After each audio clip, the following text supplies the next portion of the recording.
E agora que a gente já viu o histórico da IA, sistemas especialistas, agentes inteligentes, vamos partir para a resolução de problemas por meio de busca. Não sabe como resolver problemas por meio de busca? Então fica no vídeo até o final que você vai entender quais são os conceitos mais importantes para resolver isso.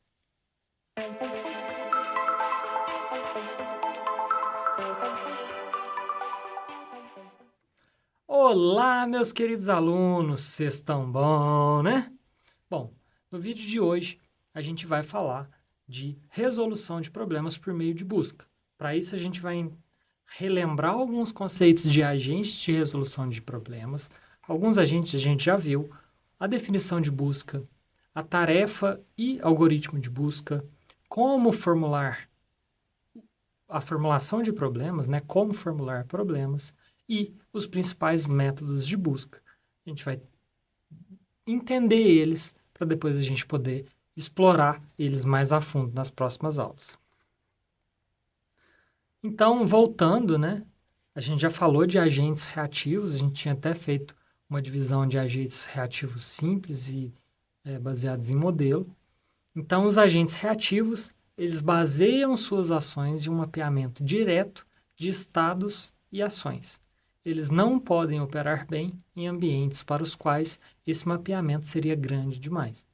Então, se ele precisa de primeiro fazer um mapeamento para depois tomar uma decisão, ele não será um bom cenário quando você tem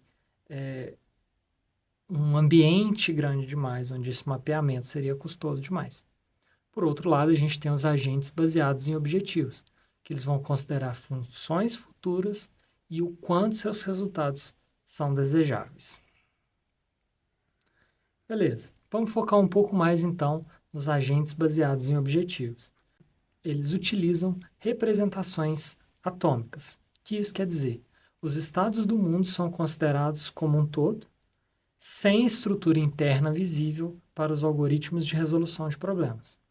Um exemplo é um checkmate no xadrez. Você chegou nele, você atingiu o seu objetivo. Você não está nele, você ainda não atingiu o seu objetivo.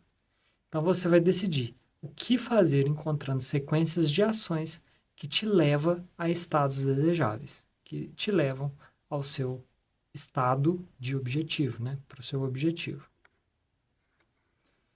Próximo conceito que a gente vai ver é o conceito de busca. Então, um agente com várias opções imediatas pode decidir o que fazer comparando diferentes sequências de ações possíveis.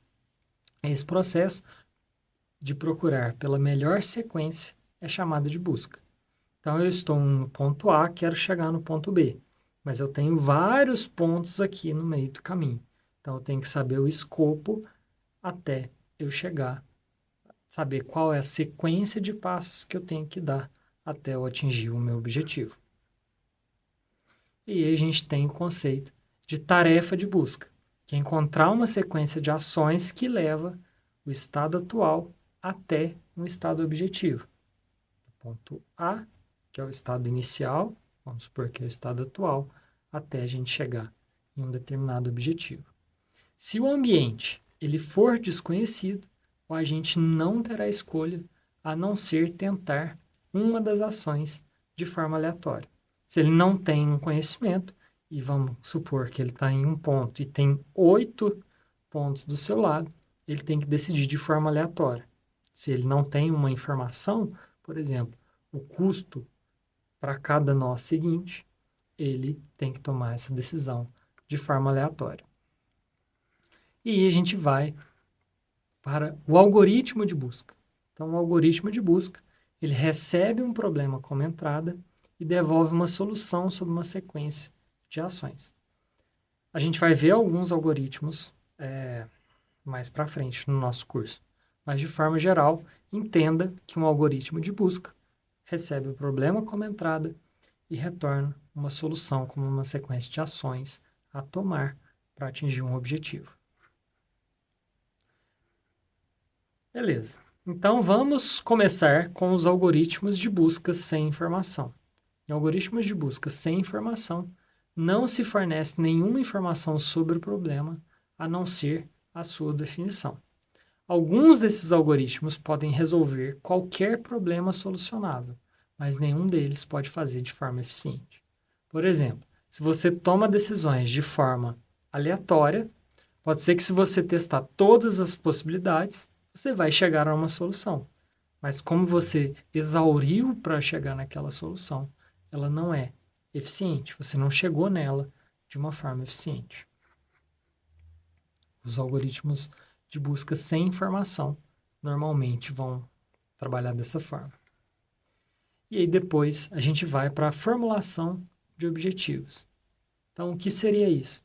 Baseado na situação atual e na medida de desempenho do agente. É o primeiro passo para a resolução de problemas. Uma vez que você formula onde você quer chegar, é o primeiro passo para você chegar lá. Concorda comigo? Depois que a gente formulou o nosso problema, nosso objetivo, a gente vai para a formulação do nosso problema ou do nosso desafio. Então, é o processo de decidir que ações e estados devem ser considerados dado um objetivo. E aí a gente vai seguir 5 passos, que é o espaço de estados, o estado inicial, o modelo de transição, o teste de objetivo e o custo de caminho. Vamos falar cada um desses passos agora. Então, o teste de objetivo é determinar se um estado é um estado objetivo ou não. O objetivo pode ser especificado por uma propriedade abstrata. Por exemplo, checkmate no xadrez. A gente pode ir para o segundo conceito, para o segundo passo, que é o modelo de transição.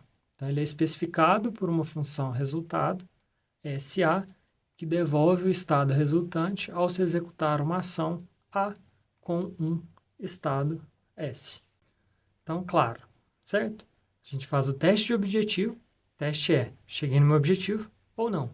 Modelo de transição, eu rodo uma função que ela vai me trazer se aquela ação, a qual estado aquela ação me levou.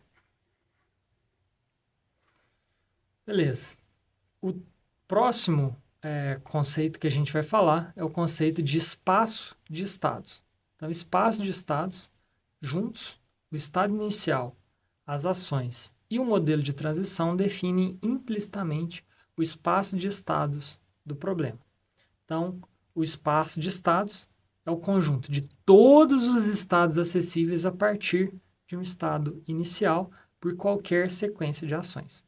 Então, basicamente, é fazer todo o mapeamento dos estados. Então, o espaço de estados forma uma rede dirigida ou um grafo em que os nós são estados e os arcos entre os nós são as ações.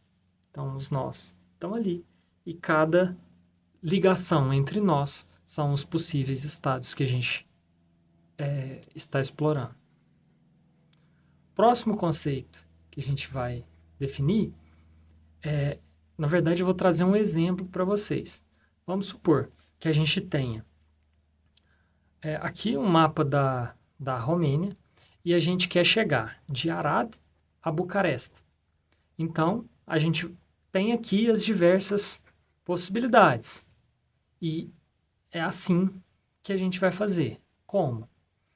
A gente vai olhar.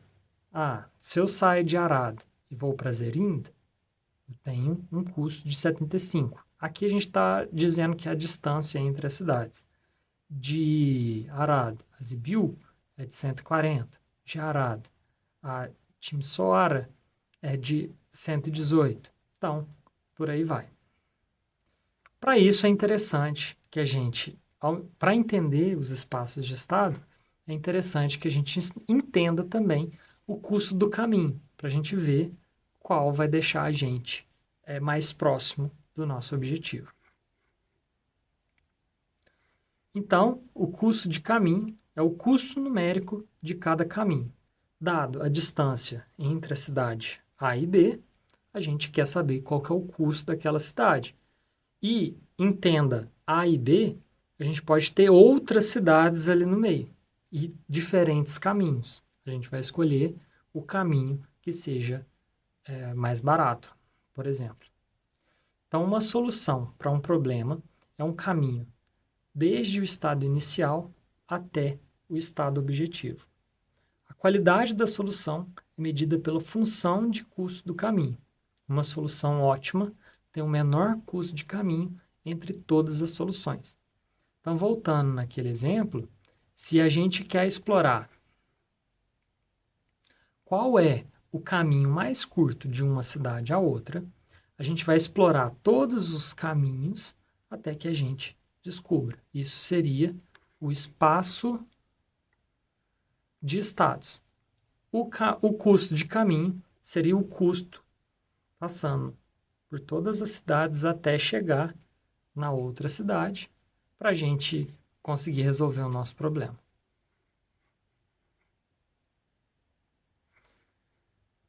Beleza, vamos para o exemplo de um aspirador de pó, onde a gente vai levar em consideração essas 6 características. Então, vamos formular o problema. Nosso problema, como espaço de estados, a gente tem 8 estados possíveis.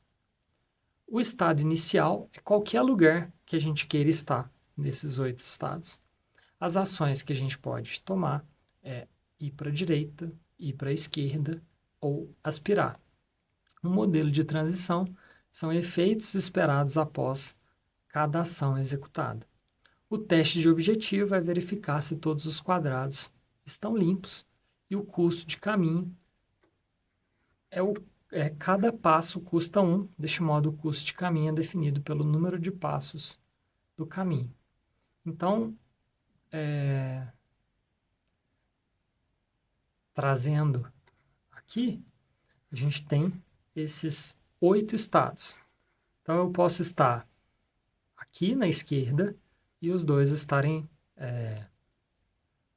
sujos. Eu posso estar na direita e os dois estarem sujos. Eu posso estar na esquerda e só o da esquerda está sujo. Eu posso estar na direita e só a esquerda está sujo. Eu posso estar à esquerda e só a direita está sujo. Eu posso estar à direita e só a direita está sujo. Eu posso estar à esquerda e tudo está limpo. E eu posso estar à direita e tudo estar limpo. Então, esses são os 8 estados que a gente tem nesse exemplo. E aí, dado um estado inicial, a gente vai decidir se a gente quer ir para a direita, ir para a esquerda ou aspirar aquele local que a gente está. Então, esse é um exemplo bem simples, mas a gente consegue entender quais são as ações que a gente pode ter, quais são os possíveis, o espaço de estados que a gente tem e o quão complexo isso pode ser. Apenas com 2 variáveis, né? 2 campos, limpo e sujo, e se eu estou o local que eu estou, a gente trouxe 8 possibilidades. Isso vai ser mais e mais complexo à medida que a gente vai aumentando o escopo. Como essa aula ela já está ficando grande o suficiente, eu vou parar por aqui e na próxima aula a gente já vai para um exemplo, para um outro exemplo um pouco mais complexo de um quebra-cabeça de 8 peças. E aí a gente explora isso. Beleza? Então, obrigado você que ficou até aqui e valeu!